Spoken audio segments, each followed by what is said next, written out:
David Keene, NRA president, with us here on Cam and Company. David, thank you so much for your time, sir. My pleasure, as always. So first of all, what can you tell us about the meeting yesterday with Vice President Biden's task force? Well, as you know, we sent Jim Baker, who's our former director of ILA and is now head of federal affairs for ILA, to that meeting. And it was about what we'd expected. It was disappointing in the sense that it was not the kind of meeting that the vice president and others had said it would be. You remember the vice president on various occasions had said, we enter these meetings with an open mind. At this meeting, the vice president indicated that he and the president have very strong feelings about firearms, and they intend to proceed with their view of what needs to be done, which is a renewal of the so-called assault weapons ban and various other restrictions on sales and on registration, background checks, and the like. So it wasn't the kind of open-ended or open-minded conversation that had been promised. We didn't think it was going to be. It allowed the administration to check the box. It allowed the vice president to say, yep, we talked to him, and now we'll proceed to do or try to do exactly what we want to do. Jim Baker tried to suggest that there were some things that we could all work together and agree on. One, school security, which we've been talking about very seriously since shortly after the Newtown shootings, and indeed even before. Mm-hmm. Secondly, the mental health system, and how do we keep people who are not in the gray area but are demonstrably potentially dangerous, who've been adjudicated to be potentially dangerous, how do we keep them from buying firearms? You know, in most states, these people aren't included in the registry, so they can walk into a store and buy a gun. A felon can't. A lot of other people can't, but they can. Mm-hmm. And we have for years been urging, actually since 1966, that something be done about that. And finally, we suggested that they need to prosecute gun crimes. In this country, it is illegal under federal law to commit a felony using a firearm. And interestingly, in the areas and jurisdictions where crime is the highest, prosecutions for firearms crimes are the lowest. There are 90 jurisdictions in this country. In Chicago, the one which includes Chicago is number 89 in terms of prosecutions. Wow. We said those are things that you can do. And the vice president indicated, well, that was interesting, but we need to focus on the guns. So this whole thing that happened at Newtown and what's happened in the wake of Newtown has really given people like the Vice President of the United States and the President of the United States and their allies in the media and elsewhere, it's given them what they think is the opening that will allow them to accomplish what they wanted to accomplish for years and for decades. And they're exploiting it for that purpose. Absolutely. You know, and David, when you look at, you mentioned the media, when you look at what the media is doing here and what I refer to as the entertainment industrial complex, you know, whether it's Stephen Colbert or, you know, any number of folks in Hollywood pushing the idea that gun ownership is bad, that you know, the right of self-defense is somehow an absurd right. Belief that armed school security works means that you're crazy. You know, these ideas are contrary to the vast majority of the American people, and yet these ideas are being attacked rather than, you know, them promoting the efficacy of these gun control laws. These gun control laws don't work, so they're... Well, that's exactly right, and that's one of they're asking the wrong question. They're coming up with the wrong solution. In the wake of the Newtown tragedy, the question that's being asked by the American people is, how do we protect our kids from this kind of thing? The question that these folks are asking is, how do we use this to ban guns? Interestingly, and I've for all the years I've been involved in advocacy for firearms and in politics generally, I've always operated under the assumption that the American people are a heck of a lot smarter than the politicians who try to exploit things for one reason or another and accomplish an agenda that's more ideological than reality-based. That's why after a week of all of this, when the Gallup people took a poll, they found out that what the American people were blaming was the mental health system, the lack of security in the schools, and that's what they wanted something done about. Guns were number 4 on the list. In Joe Biden's mind, guns are number 1, number 2, number 3, and number 4. And the real question is not, in the wake of Newtown, how do we ban guns? The real question is, in the wake of Newtown and these other tragedies, what do we do to prevent future tragedies? And what you do is you try to get the root of the problem. And the root of the problem is not the inanimate object that some insane person or criminal picks up to misuse. The root of the problem is the person who does that, and what do you do about them? And if you can't find them all in advance, and you never will, the other side of the root of the problem is how do you protect your kids? And that's why we've proposed that we focus on school security. And you know, it was interesting because right after we came out with those proposals, right after Wayne LaPierre's press conference, almost universally people in the media said the NRA is crazy. And my rebuttal or comeback to that was, it happened coincidentally that the day after the Newtown shooting, I was touring a facility in Israel where they train guards for their schools, security guards, private security guards. Israel, after a spate of shootings by terrorists in the 1970s, put school security in place. They don't use soldiers, they don't use police, but all the schools have armed guards who were given training and work for private security firms and for the local school district. That stopped it. In this country, after the Columbine shootings, Bill Clinton, then president, proposed that what we needed were police in the schools to provide security. And he got Congress to vote millions and millions of dollars to do that. 2 of the first grants went to San Francisco, to Mrs. Pelosi's district, and to New York at the insistence of Senator Schumer, who at the time said, things have changed in this country. We need to protect our kids. 23,000 schools in this country have armed security. And so when Wayne LaPierre said, what about the rest of them? We need to look at these schools and we need to provide security. These very same people that voted for armed security in the 90s, who benefited from the funds that were dispersed, and who thought at that time that it was responsible to do this, said, well, this is insane. And my response to that is, well, what's changed that makes what's been responsible for decades? What's changed that makes what's done in Israel and what's done in 23,000 schools here insane? Mm-hmm. And the answer is nothing.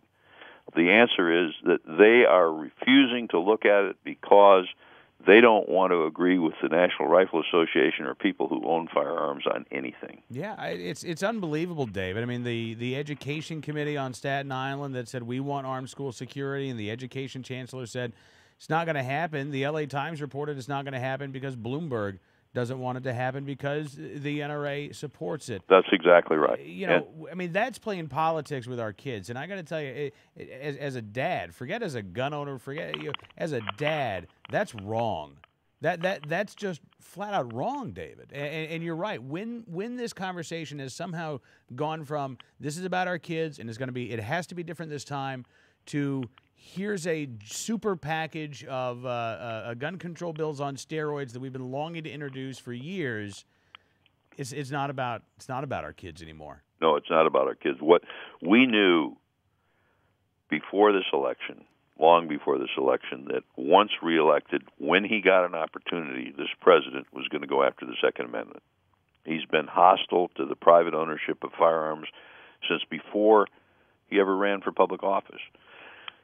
Joe Biden, his vice president, liked to take credit, if credit is something that you'd want to take, for the last assault weapons ban. He, in fact, didn't draft it, but he claimed he did. He's a guy who the last time somebody raised a question about firearms was when he ran for president at a debate, and he looked at the guy and told him he was crazy. These people wanted, along with the Dianne Feinsteins and the Michael Bloombergs and the rest and the various interest groups that are ideologically opposed to the Second Amendment, wanted to do something. And Newtown, they think, gave them the opening to do that. And so they've been running full throttle since then, directly attacking the Second Amendment rights of the American people. It has not got as much to do with the children killed there as with their lifelong hostility to the Second Amendment, and that's what we're facing. Talking with David Keene, NRA president. David, let me ask you as well, because, whether it's Gawker.com printing a list of gun owners in New York City, calling them the who own guns, to Stephen Colbert saying that Wayne LaPierre was bleeped in the head for supporting the idea of armed school security. Again, we're seeing a real attack just on gun ownership and on gun owners right now. This, the cultural fight has certainly been ramped up as well. Well, Cam, this has always been a cultural war. Prior to the culture wars that broke out in the late 60s, there was very little disagreement in this country on what the Second Amendment meant. There was very little disagreement about the people's right to keep and bear arms or the sporting use of firearms. Members of the NRA, life members, included the Kennedys, Humphrey, the Roosevelts, and others, Eisenhower. There wasn't a real partisan or ideological divide. That came about with these culture wars because the Second Amendment symbolizes something that these folks don't like about this country. They don't like the idea of private responsibility. They think everything should be handled by the state. They don't like the symbolism that the Second Amendment represents. They wish it wasn't in the Constitution. That's why Justice Ruth Bader Ginsburg in Europe at a symposium said, if you're looking to write a Constitution, don't look at ours, because we've got a lot of archaic rights in there, like the right to keep and bear arms, that don't need to be in a modern Constitution. They do need to be in a modern Constitution, but that's at base what this is all about. It's not about crime. It's not about these things. It's about their view of society versus our view of society. As far as they're concerned, those people who own firearms are the criminals, not the people who rob banks, stores, or houses, not the people who rape and burgle, but people who own firearms. In the New York instance, after they published this, they published the home addresses of prison guards because they have to have they're registered firearm owners. And in the prisons up there now, the prisoners are telling the guards, we and our friends know where you live, we know where your wife is, we know where your kids are, and we're going to get you. And that's information that was published because those folks actually think that anyone who has access to a firearm is evil and ought to have whatever needs to be done to them. The level of vitriol on the left at firearms owner is something that you have to witness or have to be a part of to even believe. The death threats that have been directed at Wayne LaPierre, at me, and others on the board, the kinds of language that we hear is simply astounding. It's not the kind of discourse you would get in a civil society among people who happen to disagree on a policy. It's hatred. And those folks who hate the Second Amendment, hate the NRA, hate us, and hate everybody who takes to the field to hunt, who has a gun for self-protection or for any other reason, those people are as dedicated as Barack Obama and Joe Biden to getting rid of our Second Amendment rights. Absolutely. And, I think, David, clearly they're trying to create this impression that there's this groundswell of support of Americans who feel like them all of a sudden. So it seems to me like one of the things that gun owners and NRA members have to do is we have to be visible. We have to be vocal and let our representatives, let our friends and our neighbors know that that's not the case. Exactly right, Cam. This is it. Put yourself in their shoes. They have a president who's hostile to firearms. They have a media that's slavishly hostile to firearms. They have a president who's just completed a winning campaign and who has turned his campaign apparatus over to the effort to restricting Second Amendment rights. They have dozens of organizations funded now by Michael Bloomberg, who is a multi-billionaire, who was asked recently how much he intends to spend in the battle against the Second Amendment. And he said, I don't know. He said, I spent $600 million fighting tobacco, so I don't know how much I'm going to spend on this one, but it's going to be a lot. They've got the money. They've got the coordination. They're prepared. They see this as their best shot in decades to accomplish their policy agenda. And that means they're going after us full tilt. And if you're putting yourself in their shoes, they feel they have to win, because if they can't win with all of this going for them, then they're going to lose big time, and they're not going to be able to come back at us for a long time. By the same token, our folks have to realize just what it is we're up against. This isn't the old. They're not nibbling at the edges. Look at the things that are being proposed. They're not talking about cutting back a little bit on our firearms freedom. They're talking about eliminating it. They're after the NRA because they see the NRA as the bulwark in this fight of support for Second Amendment rights. They know that we're the ones who are out there organizing gun owners and Second Amendment supporters to guarantee that those rights won't be stripped away. And they know that if they can knock down the NRA, they can get at their prize. This time, everybody who supports the Second Amendment has to speak up. You know, right now, if one of our members is out there and he says, well, you know, my congressman and my senators voted fine, I don't really have to do anything in that instance. That was then. That was during a decade where it was easy. We've all had it easy. Sure, we've had our opponents. Sure, we've had to do various things to protect our rights. But now we're in a war, the consequences of which are hard to imagine. And that means that there's going to be incredible pressure from the White House, from interest groups, mounted by Bloomberg and his friends, to try and get people who've supported us historically to roll over. And that means that we need to tell everybody, those who've supported us in the past, that we appreciate it, but that we want to know what you're going to do for us today and tomorrow, because today and tomorrow, everything's on the line. Absolutely. Hey, David, thank you again, sir, for coming on the program. One final question for you. When do you expect things to, I mean, obviously things are in a broil right now, but the 22nd, that's when the Senate legislation will start dropping. Do you expect hearings this month? Well, as you know, the vice president has said that the president intends to do as much as he can do by executive order while ignoring the Congress. Right. I would expect that's going to happen pretty quick.